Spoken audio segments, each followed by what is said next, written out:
إن الحمد لله نحمده ونستعينه ونستغفره ونعوذ بالله من شرور أنفسنا ومن سيئات أعمالنا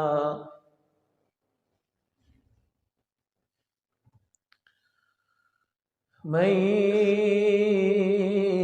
يهده الله فلا مضل له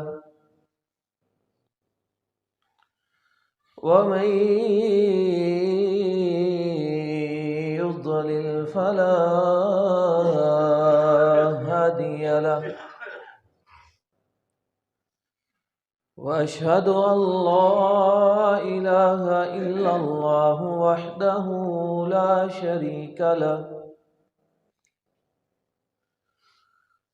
وأشهد أن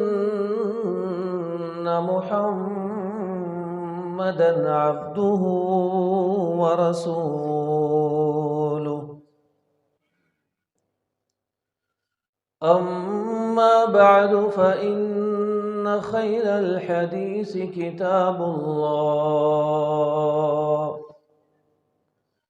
وخير الهدي هدي محمد صلى الله عليه وسلم وشر الأمور محدثاتها وكل محدثة بدعة وكل بدعة ضلالة وكل ضلالة في النار.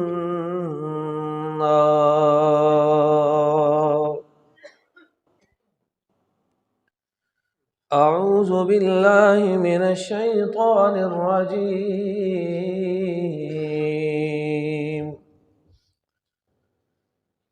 شهر رمضان الذي أنزل فيه القرآن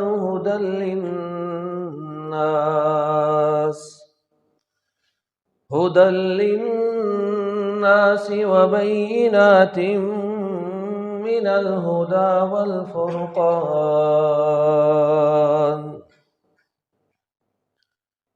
رمضان کا وہ مہینہ ہے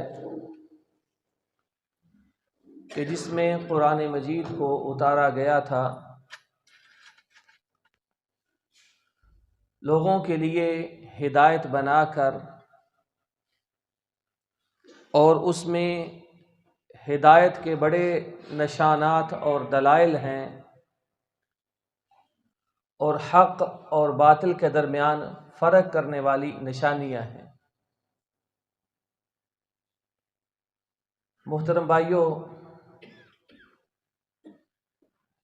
یہ اللہ رب العالمین کا بہت بڑا احسان اور اس کا انعام ہے کہ ایک شخص رمضان کو اپنی زندگی میں پا لیتا ہے اور جنت کے دروازے اپنے لیے کھلوا لیتا ہے. ہمارے اپنے عزیز و اقارب، جان پہچان کے کئی ایسے لوگ تھے جو پچھلے رمضان میں ہمارے ساتھ تھے. رمضان کے روزے ہمارے ساتھ افطار کرتے تھے، تراویح ہمارے ساتھ پڑھا کرتے تھے، لیکن اس رمضان سے پہلے وہ دنیا سے چلے گئے. اور ہماری خوش نصیبی یہ ہے کہ اللہ نے پھر ہمیں ایک اور رمضان پانے کا موقع دیا ہے. جو شخص زندگی میں ایک مزید رمضان کو پا لیتا ہے اور اس میں اللہ کی عبادت کرتا ہے، اس کی خوش نصیبی دیکھیے. اللہ کے ہاں اس کا مقام و مرتبہ دیکھیے کہ ایک صحابی رسول صلی اللہ علیہ وسلم حضرت طلحہ رضی اللہ تعالی عنہ اپنا ایک واقعہ بیان کرتے ہیں. فرماتے ہیں ایک رات کو میں سویا ہوا تھا، میں نے خواب میں دیکھا کہ ہم 3 لوگ جنت کے دروازے پر کھڑے ہیں. میرے ساتھ 2 ایسے صحابی تھے کہ وہ اکٹھے اللہ کے نبی کی خدمت میں حاضر ہوئے اور انہوں نے اکٹھا ہی اسلام قبول کیا تھا. ایک ان میں سے بہت زیادہ عبادت گزار تھا، فرائض کے علاوہ نفلی عبادتیں بھی بڑی کیا کرتا تھا. دوسرا اس قدر عبادات کا اہتمام نہیں کرتا تھا، فرائض کے علاوہ اتنے نوافل نہیں کرتا تھا. حضرت طلحہ بیان کرتے ہیں کہ جو بڑا عبادت گزار تھا وہ اللہ کے راستے میں شہید ہو گیا. جو دوسرا اس کا ساتھی تھا وہ 1 سال مزید زندہ رہا اور اپنے گھر میں فوت ہوا. کہتے ہیں میں نے خواب میں دیکھا کہ ہم تینوں جنت کے دروازے پر کھڑے ہیں. فرشتہ آتا ہے، جنت کا دروازہ کھولتا ہے اور جو اپنے گھر میں فوت ہوا تھا 1 سال کے بعد اس کو پہلے بلاتا ہے اور اس کو پہلے جنت میں داخل کر دیتا ہے. کہتے ہیں میں بڑا حیران ہوا کہ یہ شہید سے بھی آگے نکل گیا اور اتنے بڑے عبادت گزار مسلمان سے بھی آگے نکل گیا. کہتے ہیں پھر اس نے دوسرے نمبر پر اس شہید کو بلایا اور اس کو جنت میں داخل کر دیا اور مجھے کہتا ہے کہ ابھی تم واپس جاؤ، تمہارا وقت نہیں آیا ہے، اور یہ کہہ کر جنت کا دروازہ بند کر لیتا ہے. حضرت طلحہ کہتے ہیں میں یہ خواب دیکھ کر بڑا حیران ہوا کہ شہید سے کوئی کیسے آگے نکل سکتا ہے. فرماتے ہیں صبح ہوئی تو میں نے صحابہ کرام کو یہ خواب سنائی، وہ بھی سارے سن کر بڑے حیران ہوئے. فرماتے ہیں پھر اللہ کے نبی علیہ السلام تشریف لائے، ہماری باتیں سنی، ہماری حیرانی دیکھی تو فرمایا اس میں حیران ہونے والی کون سی بات ہے؟ جو بعد میں فوت ہوا 1 سال اس نے اللہ کے لیے نمازیں پڑھی تھیں اور اس نے زندگی میں ایک اور رمضان پایا تھا. اللہ کی قسم اس رمضان پانے والے کا مقام اور مرتبہ اللہ کے ہاں اس شہید سے اتنا بلند اور اونچا ہے جیسے آسمان زمین سے بلند اور اونچا ہوتا ہے. اب آپ کو اندازہ ہوگا کہ ہمیں جو اللہ یہ موقع دینے والا ہے ہمارے لیے کتنی بڑی خوش نصیبی کی بات ہے کہ ہمیں مزید توفیق یہ ملنے والی ہے کہ ہم اللہ کے لیے ایک اور رمضان کے روزے رکھ سکتے ہیں. رسول اللہ صلی اللہ علیہ وسلم کا یہ فرمان ہم نے سنا ہے اور ہمیں یاد ہوگا، من صام رمضان ایمانا واحتسابا، کہ جو شخص رمضان کے روزے رکھتا ہے ایمان کی حالت میں، یعنی اس کا ایمان سلامت ہے، اس کے ایمان میں کفر اور شرک نہیں پایا جاتا ہے، وہ اسلام کے 5 ارکان کو ماننے اور عمل کرنے والا اور ایمان کے 6 ارکان کو تسلیم کرنے والا مسلمان ہے. واحتسابا، اور روزے رکھتا ہے صرف اللہ کی رضا کے لیے، کسی کو دکھانے کے لیے نہیں، کسی سے ڈر کر نہیں، رواج اور رسم کے طور پر نہیں. روزے صرف اس لیے رکھتا ہے کہ میں نے اللہ سے ثواب لینا ہے اور صرف اللہ کو راضی کرنا ہے. فرمایا غفر لہ ما تقدم من ذنبی، اللہ اس کے پچھلے گناہوں کو معاف کر دیتا ہے. یہ اتنی بڑی سعادت ہے. لیکن اس کے ساتھ ساتھ رمضان کو پانا اور اس کا حق ادا نہ کرنا،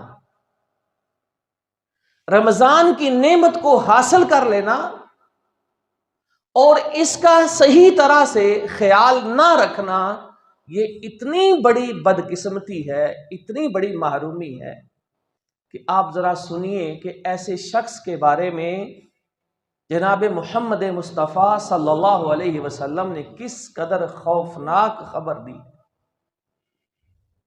فرمایا ایک دن میں منبر پر چڑھنے والا تھا کہ جبریل میرے پاس آئے، اور جبریل نے آ کر یہ بد دعا کی، یا محمد صلی اللہ علیہ وسلم، من ادرک شہر رمضان، کہ جس شخص کو رمضان کا مہینہ زندگی میں مل جاتا ہے، فمات فلم یغفر لہ فدخل النار، اور رمضان کا مہینہ پا کر بھی وہ اپنے گناہ معاف نہیں کرواتا اور جہنم میں چلا جاتا ہے، میں بد دعا کرتا ہوں کہ اللہ اس کو اپنی رحمت سے دور کر دے۔ تو نبی کریم علیہ السلام فرماتے ہیں آمین۔ اندازہ کیجئے کہ ایک رمضان کو پانے والا اور اس کا حق ادا کرنے والا، اس کا مقام آپ نے پہلی حدیث میں سنا ہے، اور دوسرا رمضان کو پانے والا لیکن اس کا حق ادا نہیں کرتا، اس میں جو اللہ نے خوبیاں، فضیلتیں، انعامات رکھے ہیں ان کو حاصل نہیں کرتا، اپنی جیسے پہلی زندگی ہے اسی روٹین کو جاری رکھتا ہے، جیسے اعمال، جیسی عادتیں اور جیسی حرکتیں رمضان سے پہلے ہوتی ہیں ویسے ہی رمضان میں جاری رکھتا ہے، جیسے اس کا سونا جاگنا، اٹھنا بیٹھنا، بولنا رمضان سے پہلے ہوتا ہے ویسے ہی رمضان میں رکھتا ہے۔ تو کون دو شخصیات اس کے لیے بد دعائیں کرتی ہیں؟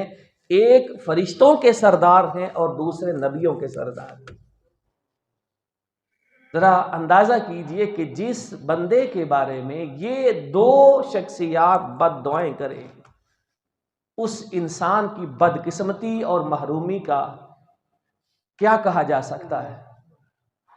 اس لیے رمضان شروع کرنے سے پہلے ہمیں یہ سوچنا چاہیے کہ رمضان میں صبح افطاری سے لے کر رات سونے تک سحری ہے، دن کا روزہ ہے، شام کی افطاری ہے، تراویح ہے، لیلۃ القدر ہے، فطرانہ ہے، تلاوت ہے، صدقہ ہے، اذکار ہے، اتنے اعمال ہیں۔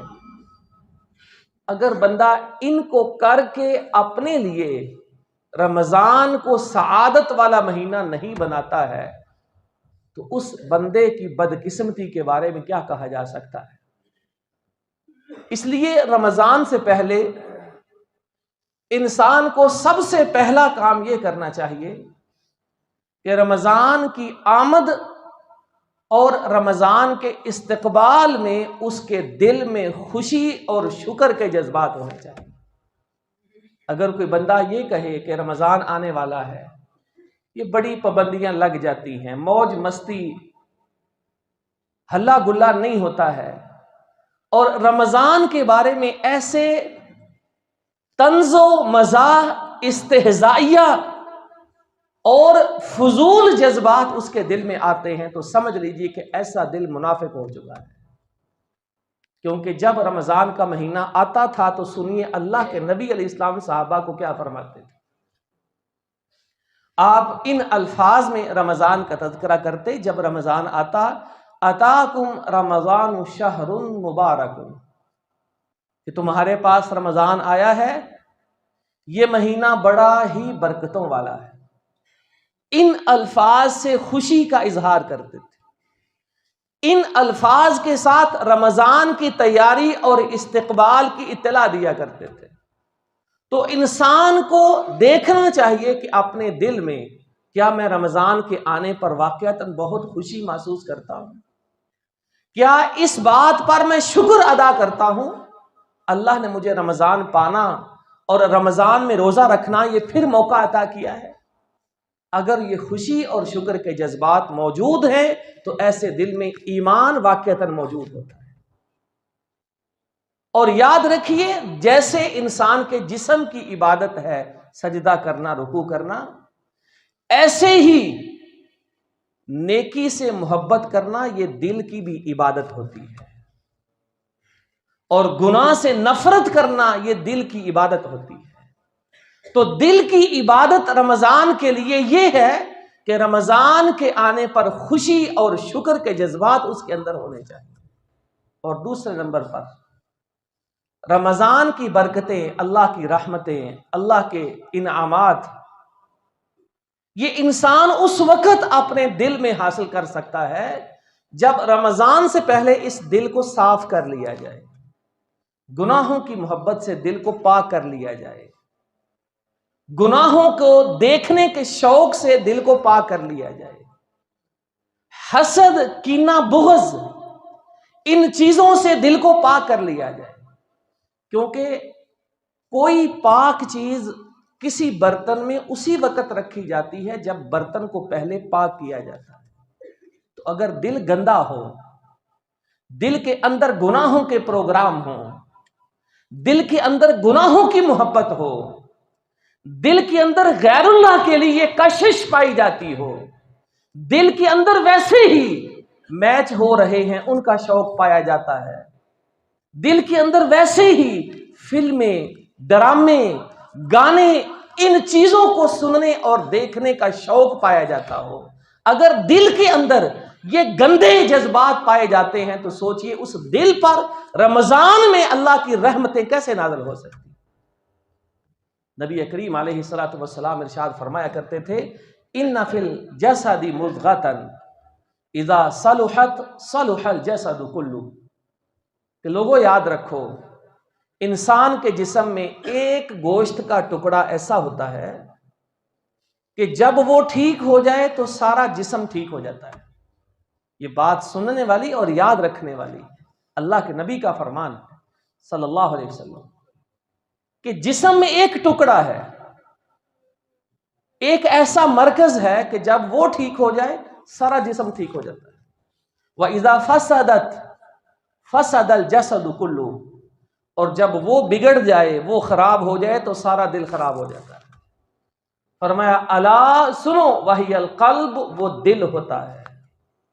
اگر دل ٹھیک ہو جائے تو سارا جسم ٹھیک ہو سکتا ہے، کیونکہ جسم ایک سردار کی طرح ہوتا ہے. جو جذبات، جو خیالات، جو احساسات، جو سوچیں دل سے نکلتی ہیں، انسان کا جسم، ہاتھ پاؤں، آنکھ، کان، زبان، یہ سب کچھ اس کے مطابق ہی عمل کرتے ہیں اور اس کی تابعداری کرتے ہیں. اس لیے دل کے اندر ہمیں سب سے زیادہ اس کائنات میں اللہ اور اس کے رسول کی محبت ہونی چاہیے.